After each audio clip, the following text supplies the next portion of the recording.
Zelensky's jingoism got a rude shock from French President Emmanuel Macron. Apparently, he has become the first global leader to legitimize Russia's control over seized Ukrainian territories. Hi, and welcome to TFI Global, the foreign affairs and geopolitical analysis arm of the TFI Media Group. I'm your host, Atul Mishra, and if you haven't subscribed to the TFI Global channel yet, hit the subscribe button and press the bell icon to receive all the latest updates. We also have Android and Apple apps. The link to the apps is there in the description section.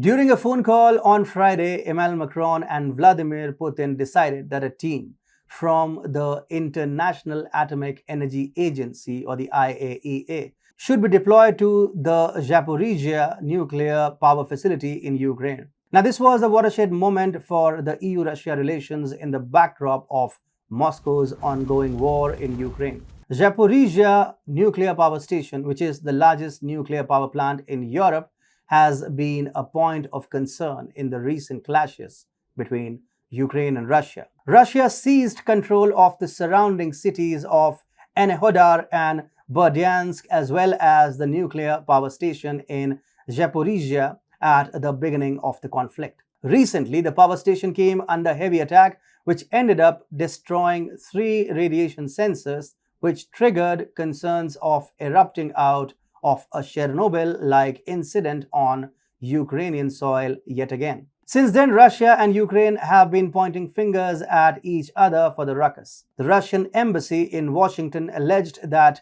2 high-voltage power lines and a water pipeline were damaged by Ukraine. In the aftermath of these attacks, the organizations like the UN and IAEA constantly asked Ukraine to allow international inspectors to access the Zaporizhzhia nuclear plant to prevent another Chernobyl-like tragedy. But Ukraine kept throwing spanners into the work of such an investigation. Zelensky demanded that investigation would only be allowed once the territory is free of the occupier. Simply put, Zelensky conveniently politicized this sensitive issue involving a possible nuclear tragedy on European soil.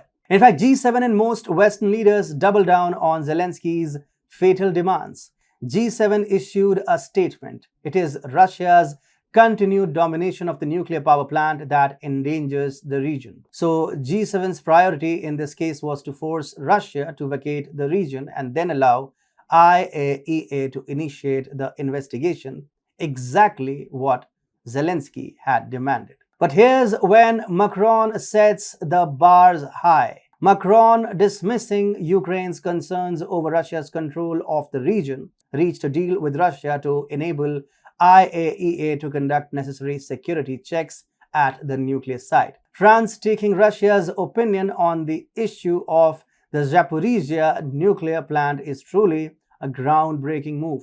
It has legitimized Russian control over the Zaporizhzhia Oblast. The phone call can also be read as the initial signs of Paris trying to normalize relations with Moscow. Ukraine looks in a mood to prolong this conflict in one way or another. US has already made its intentions clear by approving Ukraine's missile strikes in Russia-held Crimea. As per a Politico report, Ukraine hasn't ruled out striking the occupied territory with US-provided weapons. Zelensky has already declared that the war will end only with Crimea's liberation. All in all, the West looks all set to not end this war anytime soon. But Macron, by legitimizing Russia's control over Ukrainian territories, by allowing it to unilaterally make decisions concerning what used to be Ukrainian regions, has shown his willingness to prioritize peace before politics.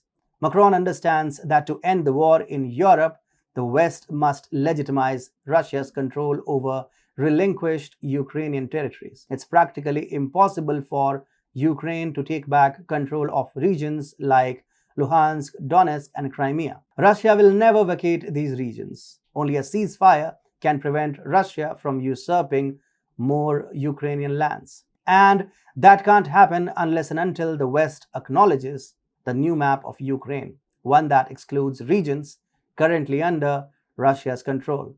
So Macron's move to legitimize Russia's authority in Ukraine is a peacemaker move to establish prosperity in the region. For Macron, entertaining Zelensky's and G7's political gimmick is not a priority. The well-being and prosperity of Europe and its people is.